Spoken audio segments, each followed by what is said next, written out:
I'm Emily. Jake, 2 years older than me, is a science guy.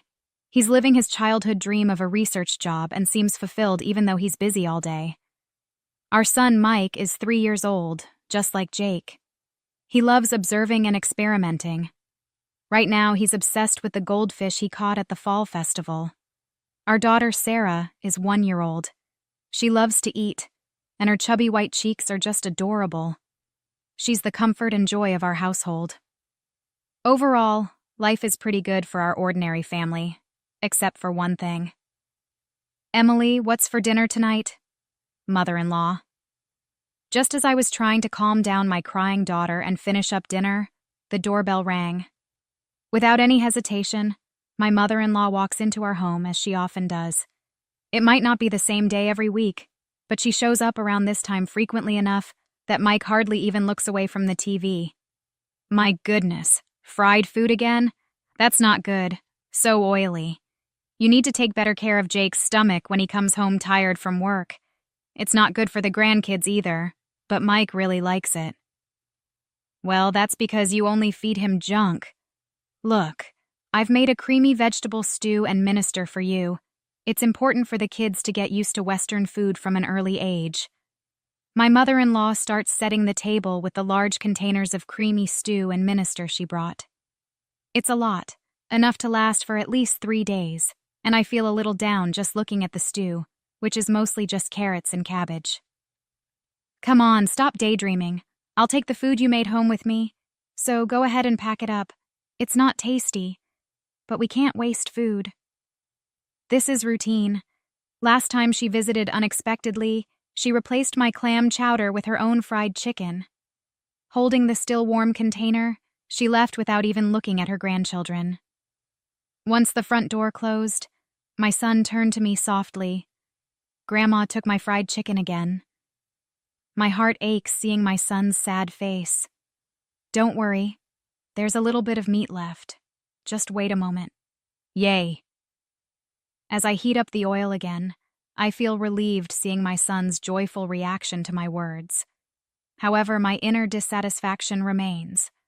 My mother-in-law has been overly intrusive since my marriage, but it's gotten worse over the last year. Every week she shows up unannounced during dinner prep time.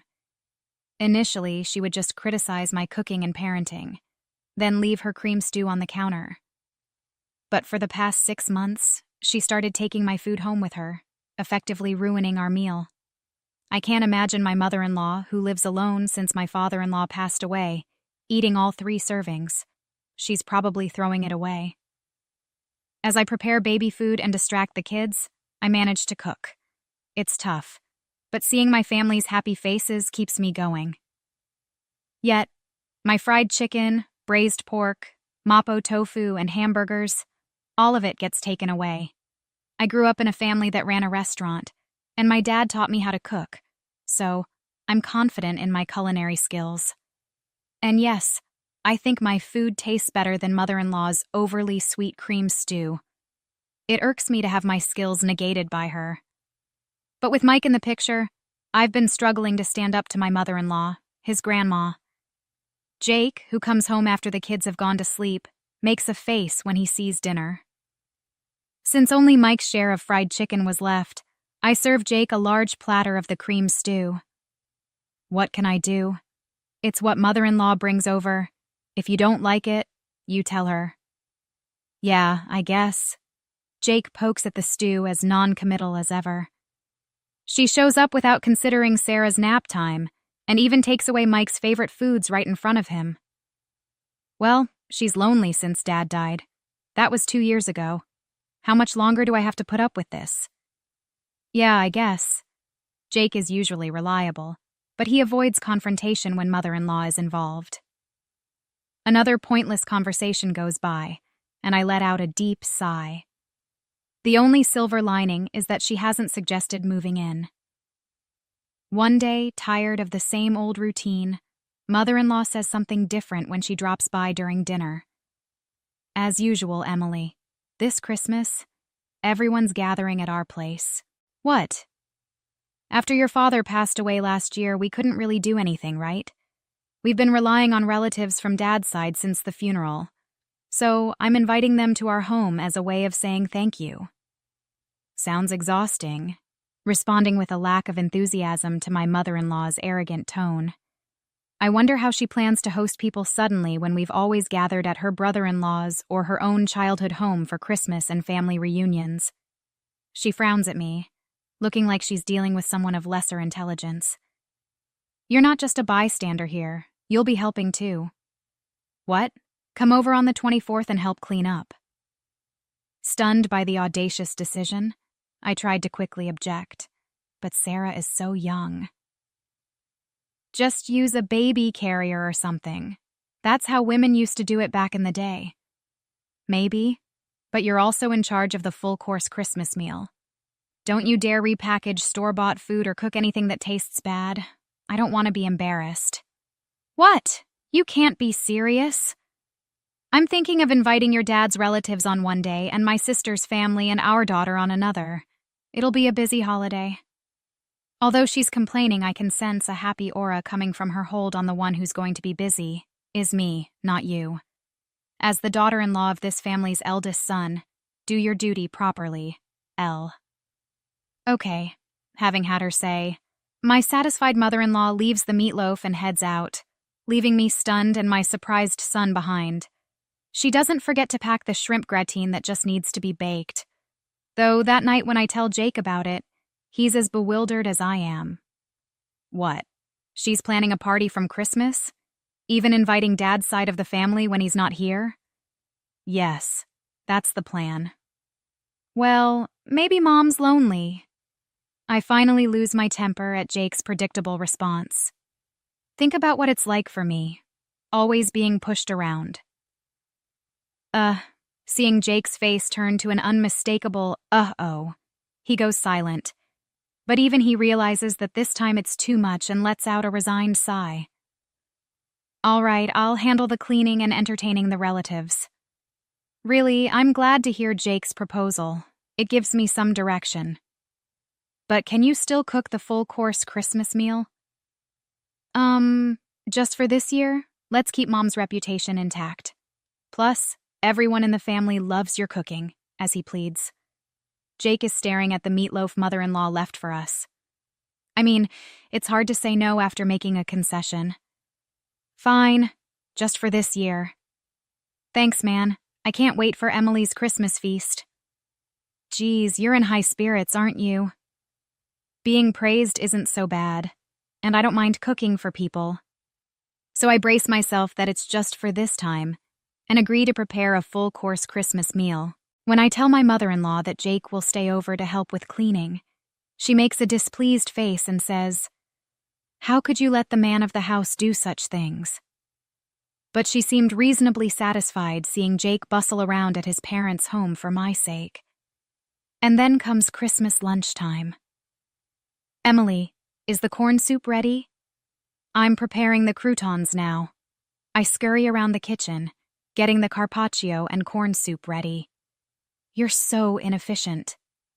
I'll bring the food myself. I'm sorry, if you're going to complain, try preparing a meal for 20 people. It's really truly exhausting. Finally, the serving is done, and I sit down at the party. Jake seems to have put our daughter down for a nap in another room. Preparing a full-course Christmas meal for 20 people was hard, but it feels good to see everyone enjoying my cooking.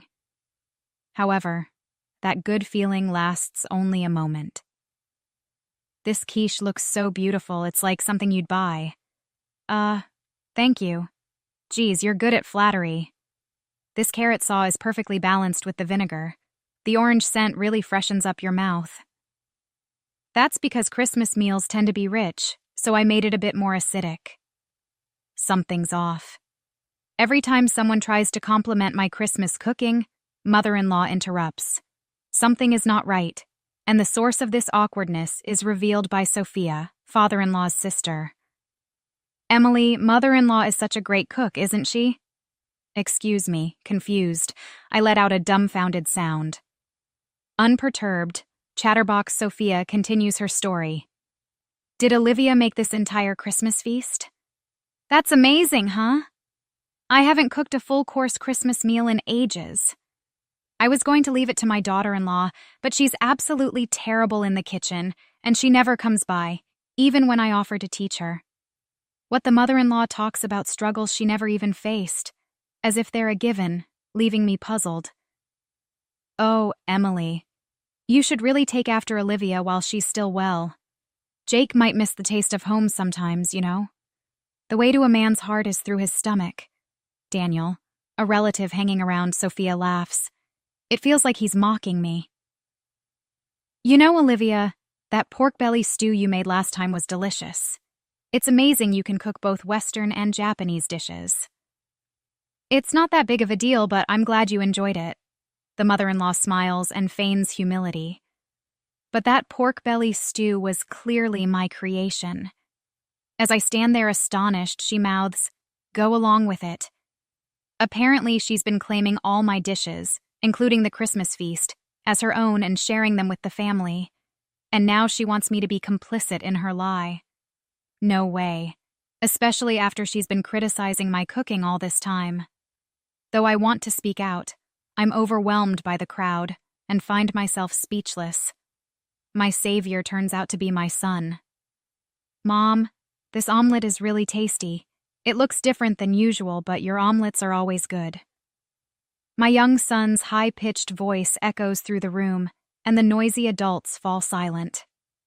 Oh, Mike, this is actually Aish, your grandmother made. Sophia tries to cover for my son, probably out of kindness. But my son responds, astonished. Huh? But it's tasty. So it's got to be Mom's omelet. Grandma's omelet is super sweet and gritty. It doesn't taste good. My son passionately insists, gesticulating wildly, leaving the adults exchanging puzzled glances. Of course, the mother-in-law panics. Emily, don't teach the child to lie. Excuse me? Who's the one lying here? Mom, am I a liar? Mike looks up at me, his face full of insecurity. That's when I felt my blood boil. I was foolish. I don't care what people think of my mother-in-law or Jake. I've put up with her because she's Jake's mom and Mike's grandmother. But a grandmother who turns her grandson into a liar just to save face is nothing but evil. If she's going to make my child a liar, I'll become a demon if I have to. I took a deep breath and straightened my back. Mike is not a liar. The one lying here is you, Grandma. Huh? She must have never expected me to stand up to her. My mother-in-law looked shocked. I stood up and pointed at the table dramatically. I made this entire Christmas feast, including the corn soup, everything from start to finish. What? Naturally, the room erupted. My flustered mother-in-law began to panic and yell, Wait, Emily. You've been lying this whole time? Have you lost your mind? I'm not lying, Sophia. You said you got the pork belly stew from Grandma, right? Sophia, now pulled into this, looked up at me, surprised. Yes, it was delicious. I made that too. Huh? You're terrible. Stealing credit for Jake's mom's cooking and trying to set her up. You're the worst daughter-in-law. Then can you tell me the recipe for the pork belly stew, mother-in-law? What can well, she hesitated. Then, as if struck by inspiration, she shouted, It's a secret family recipe, so I can't tell you in public. You don't have to give details or measurements, just the basics. Even the relatives who were disgusted by our petty fight started to see who was in the right. Emily, that's enough. My husband, Jake, had apparently finished putting our daughter to sleep. He had silently appeared near the door and restrained me with a stern voice and face. My mother-in-law clung to Jake as if he was her ally, looking like a tragic heroine. Jake, what's up with your daughter-in-law? She's calling me a liar, that's awful. Mom, you're the awful one here. What? My mother-in-law's mouth dropped open.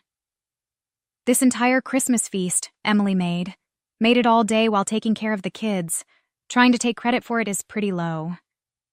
Jake's aunt, Sophia, once again caught in the middle, looks at the pointed-out creamy stew, visibly shaken. Is she recalling how incredibly sweet that stew was? Yeah, it was insanely sweet, wasn't it, Mom? Thinks if it's sweet, it's tasty. She's always been so cautious about salt and oil, but uses sugar with no limits, so all her dishes taste like a block of sugar. The pork belly stew was probably made by my daughter-in-law, too. If you got any other dishes from Mom recently, they were likely made by Emily. Really? Even that meatloaf? That was me. And the mapo tofu and shrimp gratin? That was me. Everyone in the family is disillusioned with mother-in-law because of her own son's revelation. Isn't that right, Mom? My mother-in-law, exposed for all her lies, is panicking. Seems like she's given up on lying and is now trying to appeal to Jake's emotions. Why? Why are you siding with your daughter-in-law? I'm your mom. I didn't want to have to say this either, Mom. I thought you were just lonely because Dad isn't here, so I've been having Emily put up with you. But this isn't anything but harassment towards her. There's no reason to protect you anymore. Don't see Emily or the kids ever again. Jake, who firmly dismisses his begging mother, starts to clean up the Christmas feast. Then he apologizes to the relatives. I'm sorry for the disturbance this Christmas, Emily. Mike, let's go. As Jake takes Mike's hand and stands up, Mike glances at mother-in-law. Grandma, where's your, I'm sorry? Huh? When you lie, you say, I'm sorry? Then you get forgiven, right? Isn't that right, Mom? I get it. You have to be forgiving when it comes to raising kids, but a simple sorry isn't going to cut it. Luckily, I didn't have to worry for even a second. Mother-in-law clenched her lips so tightly they looked like they'd bleed, clearly having no intention of apologizing. Seeing her, Jake sighed as if he'd had enough. Grandma can't even say, I'm sorry, and she's supposed to be an adult. How sad. Let's go home and have Mom's delicious Christmas feast, okay? Oh, we left behind a growling mother-in-law and confused relatives, carrying our sleeping daughter and the Christmas feast as we left Mike's house. We went straight to my parents' place and served the Christmas feast. Everyone was delighted and ate with joy. This is what I had been striving for, so my heart was full. Jake, of course, apologized profusely and promised never to let us meet mother-in-law again.